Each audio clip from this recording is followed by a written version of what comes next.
Good morning, good morning.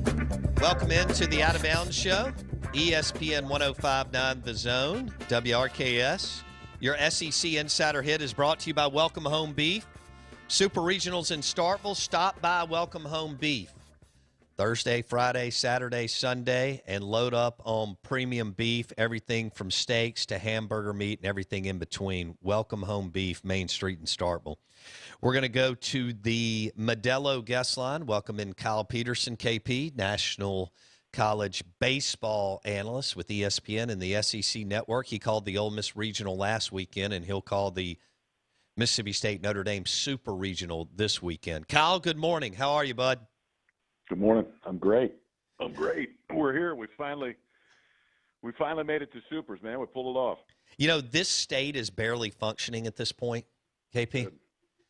As it should be. I mean, people have lost their mind in a good way, because to say that we've got the college baseball fever is an understatement. You got the Rebs heading out to Arizona, and obviously the Dogs hosting Notre Dame. I'd like to start with Ole Miss. That was a hell of a regional. You've gotten to see them play throughout the year. Bianco has a phenomenal club, and that's even with Hoagland down, and what Elko's doing with the torn ACL is amazing. What was your one big takeaway from the Ole Miss regional, KP? Well, they pitched it enough. It felt like as you go on in regionals, usually it's going to get more offensive because bullpens are more beat up, and you're dealing with 3 and 4 starters and sometimes 5 starters or whoever it may be. But I thought that they pitched it enough, and to me, that's the only question. I think they're going to defend. They're solid defensively. They're going to hit. It's just when you get past Nikhazy, where do you go next? Nikhazy Broadway is an easy. That one we got figured out. But then what do you do in between all of that? I think that's really for me. That's the only question right now for Ole Miss. And if they get a few guys that can step up, either extended bullpen time, because you're going to need it, or a few starters that have shown signs over the last few weeks. If they get 2-3 guys that step up, you got, call it 6 that you can point to on an entire staff and say, yes, those are our 6. Then they get a chance to make a real run. KP, Kyle Peterson on the Modelo guest line, ESPN SEC Network, talking Super Regional Baseball with the Rebs and the Dogs. What do we need to know about this Arizona team? Strengths and weaknesses, or if they even have a weakness. But what do we need to know about this Arizona Wildcat team, KP? Well, I think you got to start with the ballpark and the environment, because it's unlike any ballpark in the SEC. It is. It's an old spring training site. The Rockies used to be there at High Corbett. It's huge. Now, it's like playing at Coors Field in that, are there significantly more home runs? No, not necessarily. But the gaps are where Arizona, if you go look at Arizona's numbers every year, they're going to be top 10 in the country in doubles and triples, because outfielders have to play so deep, and ultimately there's balls that'll land in front of them. Ball gets in the gap, it's at least 2. It could be 3. So ballpark is a part of it. And honestly, when they go practice, that's one of the biggest things from an outfielder standpoint, because Hoover, depending on wind, Hoover can play a little bit bigger, but ballparks in the SEC are not necessarily known for being big. And they're going to a big ballpark. And it's not just the home runs, it's the other hits that come as a result of the size of it. From Arizona's standpoint, they're offensive. They're built to be offensive because of where they're at. But there is some from a pitching staff standpoint. There wasn't last weekend. Games 2 and Game 3, they really pitched it, and that was the key. Because if they pitch it, there should be enough offense to get there. But I think the biggest thing is just environment. It's going to be 105 or 110 or whatever it is down there, and understanding the ballpark that you're playing and how it plays. Jay Johnson's done a great job there since leaving Nevada. Tell me a little bit about Jay Johnson, the Arizona Wildcats head coach. Well, he's intense in a good way. He played for the national title, whatever it was, 5 years ago, 6 years ago. They all kind of run together sometimes. But and he seemingly did that in a fairly short period of time. But he's been really impressive since he's been down there, and he's got a coaching staff too. And I think it's important when you kind of look at the entirety of this. Nate Yeskie was the pitching coach at Oregon State when they won the national title, is one of the most well-respected pitching coaches in the country. He got Nate to come down from Oregon State a few years ago. And then Dave Lawn has been there for a long time and has been around college baseball for a long time. Dave was a coach and I was playing. And so he's got a staff that is top-notch. I mean, it's when it's comparative, you would compare it to any staff in the entire country. So I think you start there. And with Jay, he's a guy that has delegated to those, which is important, because if you're going to go out and get the best, I think it's important to delegate to him. But at the end of the day, he's just really intense. And he's built a sustainable program down there. And he's got some kids that can play. I mean, the Barry kid, the freshman, has got a chance to be a real star. It's for people that haven't watched a lot of college baseball that plug in this weekend, between him, Gonzalez, McCants, you're going to see some of the best freshmen in the country. KP, Kyle Peterson on the Modelo guest line, national college baseball analyst with ESPN and the SEC Network, and he joins us on the Out of Bounds show. It's extremely difficult, I think, to handicap baseball, but if you had to do that for this regional, is it a pick 'em or you go 55-45 Arizona? How do you see this, KP? I think pick 'em's fair, but I think if you're Ole Miss, you got to win the Casey pitches. It just feels like that. And you can figure out a way. You're going to get a good outing from somebody the next 2 days. I don't know that you know who somebody is right now, but the talent is clearly there. That's just consistency's been a challenge. The guy that's been so good for him is Doherty. I mean, they found one that they can go to. Doherty's been outstanding. It wouldn't shock me if Doherty ends up starting game 2 or game 3 down there and they pull him out of the bullpen. But, yeah, I think 50-50 is fair in this one. That's the way that I would look at it. I haven't looked at the Vegas line. I'm sure it exists right now, but that feels about right to me. Yeah, it's Arizona minus 127, Ole Miss plus 100, so it's right there in the pick 'em. It's right there. Yeah. Okay, let's go to Elko real quick. What about what Elko has done since coming back from the ACL injury? I think what impresses me the most, and it's just in talking with him from afar a few different times, is just the kid and the maturity and the leadership and when you talk to him, then I think you look at it and go, oh yeah, if anybody could do this, it's him. He's a great leader, and he's going to be a great leader at whatever he does in life, whether he is fortunate enough to play baseball for the next 15 years or gets into the business world or goes and coaches or whatever. I mean, there's just guys that you don't have to be around very long, and you immediately realize, yep, that's one of them. That's one that people are going to line up and follow, and he is that guy. That obviously what he's doing offensively is, I mean, essentially unheard of. But what impresses me the most is just the kid and the leadership qualities that come with it. KP, Kyle Peterson on the Out of Bounds show, talking college baseball. Sorry, you're listening to the Out of Bounds show on ESPN 105.9 The Zone. Let's go to the Mississippi State Notre Dame Super Regional. So, looking at this Notre Dame team, what do Mississippi State fans need to know about this? Because this looks like it is a pick 'em actually on the eye. What do they need to know about this club, KP? Well, they've been insanely consistent all year. I mean, I think they only lost one series. That was Florida State. Besides that, now they played 4 non-conference games, and I think they played Valpo 3 times. So everything's within the ACC. And I mean, you can take that as a positive or negative, but that's just the way that it's been. Cavadas is a blast to watch. I mean, I'm old, so I mean, he's like Steve Balboni. If you go back 25 years ago, just big left-handed monster power. Hit 5 home runs last weekend. There is some swing and miss there. There was a lot of. He's also really patient. I think he's more patient than people think at the plate. You know, aside from that, there's just a lot of consistency in their lineup. I know that if you hadn't watched Notre Dame the whole season and paid attention to it, and you watched them last weekend, the first thing you'd say is, "Man, are they offensive?" And they were for 3 days. Really hadn't been the case all year. They've been fine offensively, but it hasn't been anything close to what it was. What they've been is really consistent from a pitching standpoint, and they've been really good defensively.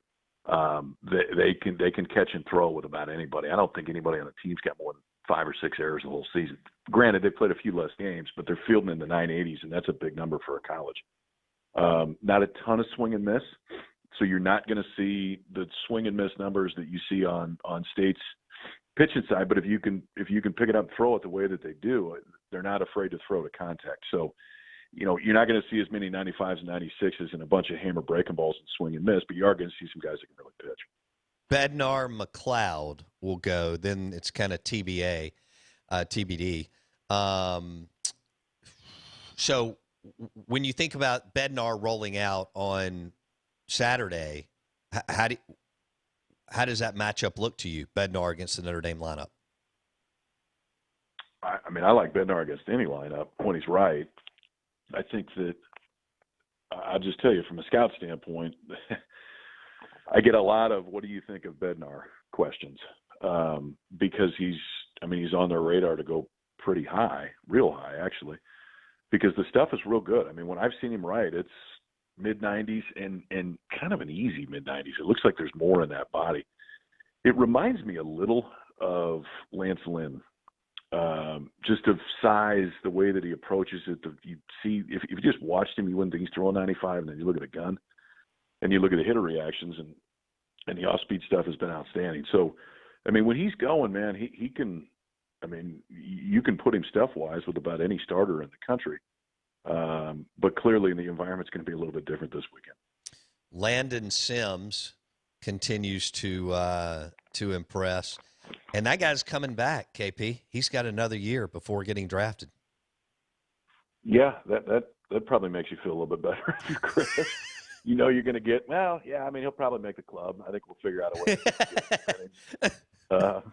Yeah, you just kind of – some of the relievers' numbers this year are so fascinating to watch. Whether it's Sims or what Cops has done at Arkansas, I've never seen anybody do what Cops has done. Incredible. But you got the guy at the back end of the bullpen that you just – you know that when you hand the ball to him, you got a pretty good idea what's going to happen. And if he's striking out 2 per 9, or 2 per inning, that you just don't hear numbers like that.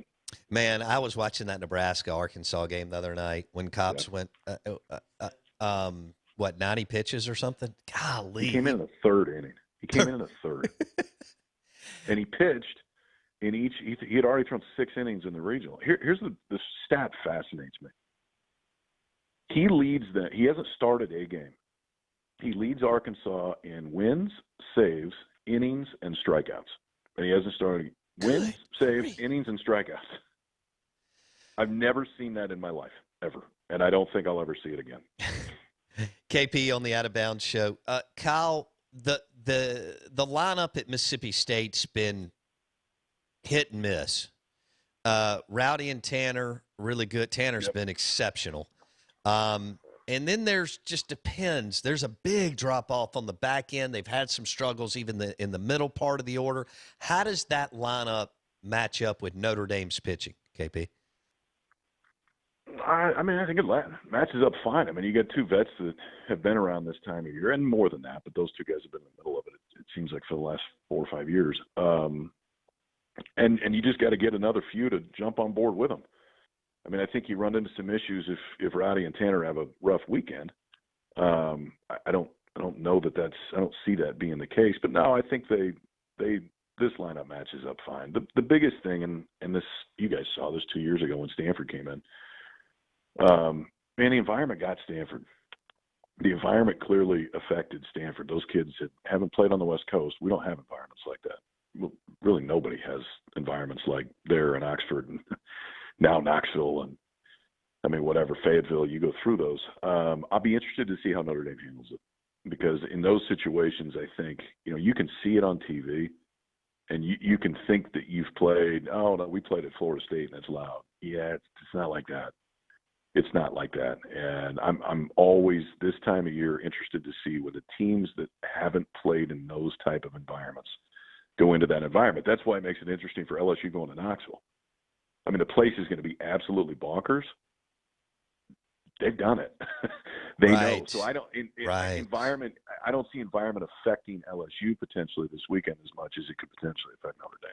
I asked you this last time. How about all the chippiness in the league? We were referencing Van Horn and Tony Vitello last time, but Mainieri made some comments coming out of the LSU Tennessee weekend. We don't see we're a football show, and of course we cover more college baseball than any other show in the country. But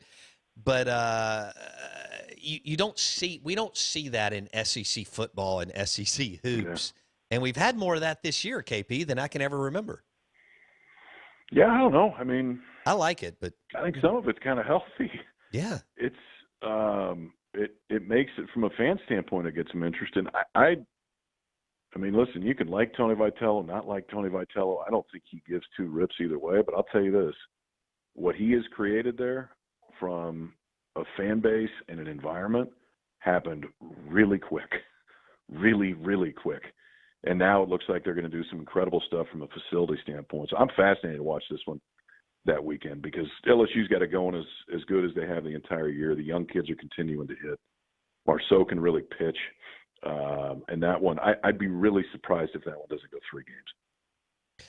Yeah, we need Tony Vitello to stay in the East.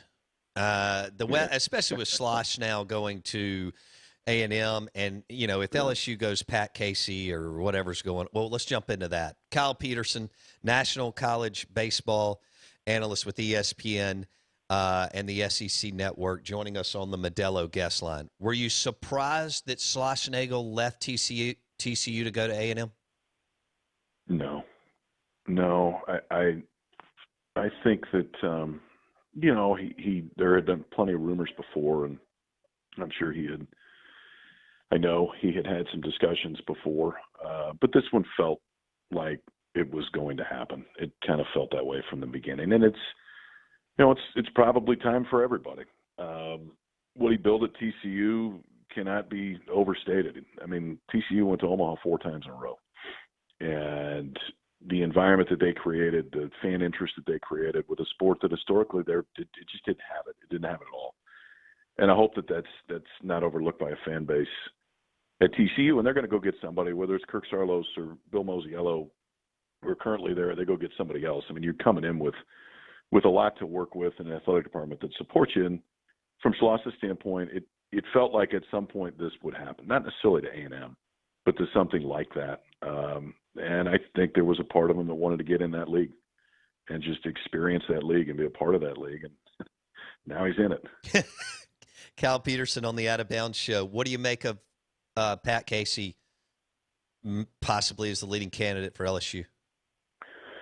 Yeah, it was interesting. I mean, obviously Case, won 3 national titles, kind of like Schloss. He built it at a place that had no baseball history before he got there. My assumption, and I haven't talked to him through this, I talked to him probably 3 or 4 months ago just about not coaching related things, but my assumption in this is that he it's just whether or not from a family standpoint it's a move that they want to make. It did surprise me a little. That wasn't a name that I thought would be at the top, not because I don't think that Case could go in and do what he's done at other places. It's just Corvallis, Oregon, and Baton Rouge they're not terribly similar. The situations are a little bit different, but intriguing, I'll say that. And if it is Case that goes down there, it's another shot in the arm for the league. Not that they need it, but I mean, if you get Pat Casey and Jim Schlossnagle to come in as the 2 coaching changes in the offseason, guess what? The price of pool got even more expensive. Well, you hit on this last week, Kyle Peterson on the Out of Bounds show. People in Starkville and Oxford, Baton Rouge and Fayetteville, they know who Lamonis, Bianco, Van Horn, Mainieri are, right? Grocery store, kids' games, whatever. I mean, people know who you are, how you're moving around. It's probably not like that in Corvallis. It may have been once he won big, like you're referencing. He went 11 years without going to the postseason, which is incredible. Yeah. And then, boom, goes to the CWS and wins it two years later. That's a factor, though, don't you think, as he kind of looks at this, KP? Well, I think it needs to be for everybody. I think there's certain programs, and you just referenced them, that are different. And it's different because you always got to be on. You just do. And if that's something that you're not comfortable with, it's probably a place that's going to eat you up over time. And there's a lot of people that's the environment that they want to be in. They want to be in a place to where people are that passionate about what they're trying to do. But I think I would say most that probably can't handle that. And I would think that's the challenge of athletic directors at all of those types of schools is when you go hire a baseball coach, you're not hiring a baseball coach. I mean, you're hiring to face your program that needs to be able to be out front with the fans and go to the events and do everything that the job entails. Mm-hmm. You become a CEO. You're not, you may still hit ground balls, but you then become a CEO. And I would assume that that's a big part of what the search is at those places because it's a lot more than coaching at 7 o'clock.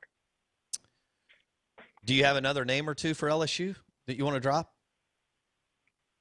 that they could be looking at? I'll let Kendall do that. Okay.